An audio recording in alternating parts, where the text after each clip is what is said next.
Mahilig din ba kayo sa sprouted munggo? Lalong-lalo na pag ginawang lumpia? Alam nyo bang ang sarap nito pang merienda? Lalong-lalo na pag may kasamang coke? Tara't samahan nyo ako sa pagluluto dito sa bukid. Hi everyone! Another luto series dito sa bukid namin. Dahil nga sobrang dami pa ng sprouted munggo or toge dito sa amin, naisipan nga namin gumawa ng merienda. At yun nga yung lumpiang toge. Nagpabili nga yung kapatid ko ng tokwa na ihahalo. And additional to that, maglalagay din ako ng giniling na baboy na konti. Anong oras na nga to at naghahanda na ako. Bawang sibuyas, tapos tong toge. Kahit na parami nga yung bili, mabuti na lang at hindi nasira kaagad. Ngayon ay mapapakinabangan pa nga. Hinugasan ko na nga para madrain agad. I-flex ko nga lang sa inyo tong bagong gripo namin. Yes, bagong lagay nga lang yan. Malalesan na nga yung pagbubumba namin sa poso. Tapos mas malapit pa kasi meron din dito sa labas. Alam nyo bang set up din ako dito ng lamesa ko. Parang natutuwa na rin kasi ako magbukid vlogs. Yet ayan, makikigaya nga din ako sa mga farm vloggers. At sana magustuhan nyo. Kung hindi man, okay lang dahil nag-e-enjoy pa rin naman ako. Dito ko pala sinet up yung lamesa. Para background niya yung garden namin. Tapos ito naman yung lutuan ko. Saktong-sakto dahil every weekends ay andito kami sa labas kumakain. At kasama ko nga rin yung mga kapatid ko. Pagka-set up ko nga dito, sinubukan ko nga ang picturean tapos ang ganda pala ng background niya. Sa tingin ko, every weekends na nga ako dito magluluto. Depende kung lunch, merienda at kung ano-ano pa. Tapos ko na pala ma-prepare yung gagamitin ko sa pagluluto. Ngayon naman, magpapaapoy na ako ng kalan. Good thing kasi marami lang mga sanga-sanga dito sa paligid na gagamitin sa panggatong.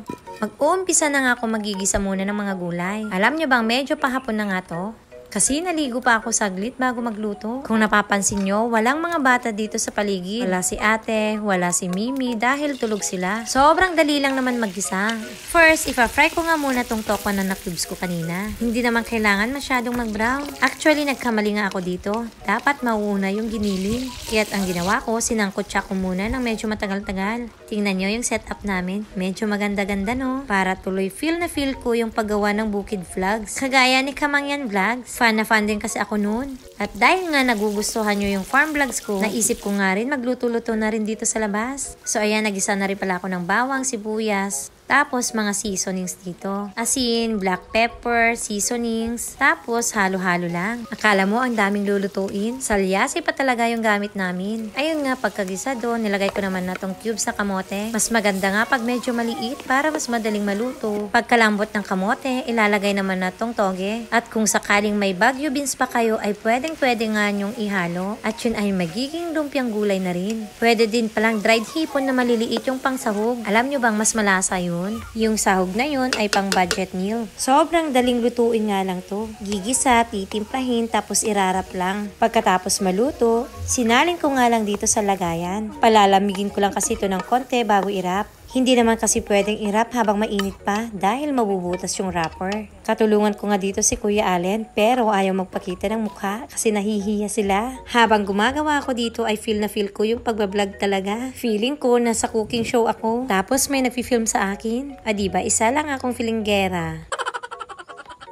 Pagkalamig ng gulay, nag-start naman ako mag-wrap dito. Ang ganda nga ng toge dito sa Pilipinas. Alam nyo ba yung toge sa Japan ay sobrang mabasa talaga. Matubig na kapag luto ay talagang nagsasabaw. Mas maganda nga yung dito sa atin. So ayan, unti-unti nga ay nakakapag-wrap na rin ako. Dahil wala naman akong kasama dito. Mag-isa nga lang ako nag-wrap hanggang sa maubos. Pero sabi ko kay Kuya Allen, magsalang na rin ng mantika at mag-start na rin kami magluto. Palakad-lakad kasi siya, kaya tinawag ko na nga lang siyang tumulong sa akin. Looking forward na mas maraming luto vlogs ako magagawa dito. Sana sa mga susunod na araw ay suportahan nyo pa rin ako. Sobra talaga akong nagpapasalamat sa inyo. Kasi aside sa pinapanood nyo ako, nababasa ko nga din yung mga comments nyo. Alam nyo bang kinukwento ko din yun sa tatay ko? Nakikita ko nga sa mukha niya na masaya siya. Anyway, ito pala lahat yung nabalot ko. Naglagay na rin si Kuya Allen ng mantika dito. Alalay nga lang yung paglagay namin ng mantika para hindi masayang. Sobrang kamahalan pa naman ngayon. Yung last na tingin ko nga sa palengke, nasa 115 pesos ang per liter. Sa inyong lugar, nagtaasan din ba? Kano na rin inaabot yung mantika per liter dyan sa lugar nyo? So eto na nga, tinulungan na ako ni Kuya Allen para magprito. Kasi habang nagawa siya dito, tinuloy ko naman yung pagrarap para mas mapabilis ang gawain. Yun nga lang, pagpasensyahan nyo na yung mga kapamilya ko dahil nahihiya sila magpakita sa camera. Finally, asim, may natapos din kaming naluto. Ang sausawan ay tinimpla ni Ate Yan. Pipino, black pepper, white vinegar, konting asin at konting sugar. Natapos na rin lahat yung niluluto namin. Guys, tingnan nyo yung background namin dito. Parang ang ganda palang tingnan sa camera. Yung ganyan, luto vlogs tapos garden sa likod.